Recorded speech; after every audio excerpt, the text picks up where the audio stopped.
ಮಾತಾಡೋಣ. ಓಕೆ, ಈಗ ಸಿದ್ದರಾಮಯ್ಯ ಬಂದ್ರೆ ಯಾವ ತರ ಇರುತ್ತೆ ನೋಡಿ.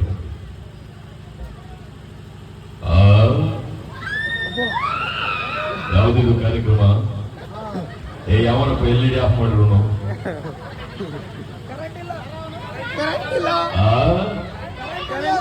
ಜನರೇಟರ್ ಇಲ್ವಾ? ಕೆಪಾಸಿಟಿ ಇಲ್ಲ. ಯಾವ ಬಿಡ್ರಿ ಕಬಾಳ್ಗಳಿಗೆ. ನನ್ನ ಹಳೆ ಒಬ್ಬ ಆಗಿರ್ತಾರೆ ಇದೆ, ಅದಕ್ಕೆ ಸುಮ್ಮನೆ.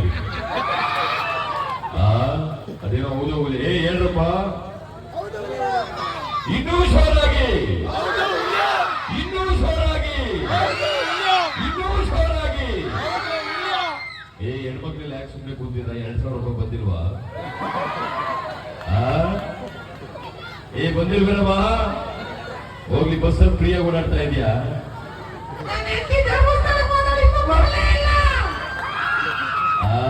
ಅದ್ಯಾವನೊಬ್ಬ ಮಾಡ್ತಾರೆ.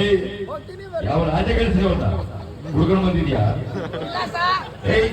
ಸುಮ್ಕೋ ಗೊತ್ತೇ ಇದೆಯಾ?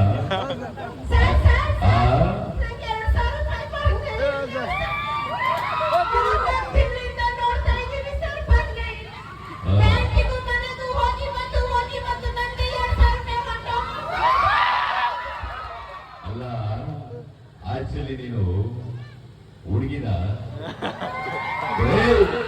ಆಚೆ ಕಳಿಸಿದವಳು. ಎಣ್ಣೆ ಹಾಕೊಂಡ್ಬಂದ್ಬಿಟ್ಟವಳು ಕಡಲೆಕಾಯಿ ತಲೆಗೆ. ಅಲ್ಲಪ್ಪ, ಬ್ಯಾಕ್ ಸೈಡ್ ನಿನ್ನ ಹೆಸರು ಬ್ಲ್ಯಾಕ್ ವೈನ್ ಕುಡ್ಕೊಂಡ್ ಬಂದಿದ್ಯಾ? ಹುಂಜ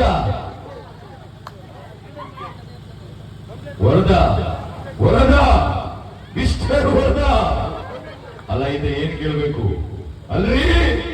ಸಿದ್ದರಾಮಯ್ಯವ್ರೆ, ಅನ್ನ ಭಾಗ್ಯ ಕೊಟ್ರಿ, ಕ್ಷೀರ ಭಾಗ್ಯ ಕೊಟ್ರಿ, ಶಾದಿ ಭಾಗ್ಯ ಕೊಟ್ರಿ, ಪಕ್ಕದ ಮನೆ ಭಾಗ್ಯ ಕೊಟ್ಟು ಮದುವೆ ಮಾಡಿಸ್ಕೊಂಡ್ರೆ ಕೇಳ್ತಾವ. ಭಾಗ್ಯ ಅಂದ್ರೆ ಯೋಜನೆಗಳು.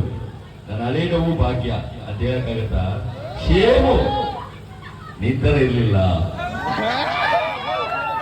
ಅಂದ್ರೆ ನಿನಗಿಂತ ಸ್ವಲ್ಪ ಕಡಿಮೆ ಬ್ಯೂಟಿನಲ್ಲಿ. ನೀನು beautiful, so beautiful, so elegant, just looking like A wow. ಅದರ ಹೆಸರೇನು? ಏನ್ರ ಹೆಸರು ನಿಂದು? ರಾಮಪ್ಪನ? ಶಾಂತಪ್ಪ ನಿನಗೂ ಫ್ರೀ, ರಾಮಪ್ಪ ನಿನಗೂ ಫ್ರೀ, ಎಲ್ರಿಗೂ ಫ್ರೀ. ಕುಡಿಯೋ ಅಭ್ಯಾಸ ಇದೆಯಾ? ಅಲ್ಲ, ಅಂತ ಏನ್ ಕೇಳ್ಬೇಕಲ್ರಿ? ಎಲ್ಲಾ ಕೊಡ್ರಿ ಹೆಣ್ಮಕ್ಳಿಗೆ, ಗಂಡ್ಮಕ್ಳಿಗೆ 90 ಭಾಗ್ಯ ಕೊಡುವುದ ಕೇಳ್ತಾರೆ. ಯಾರಿಗೂ ಬೇಕಪ್ಪ 90 ಭಾಗ್ಯ? ಸಂಘದವರೇ ಯಾರಿಗೂ ಕೊಡಕ್ಕಾಗಲ್ಲ. ಆಕ್ಚುಲಿ ಭಾರಿ ಖುಷಿ ಆಗುತ್ತೆ. ಎಲ್ರಿಗೂ ಕೂಡ ಕೃಷ್ಣ ಜನ್ಮಾಷ್ಟಮಿಯ ಶುಭಾಶಯಗಳು. ನಮಸ್ಕಾರ. ಖುಷಿ ಆಯ್ತಾ?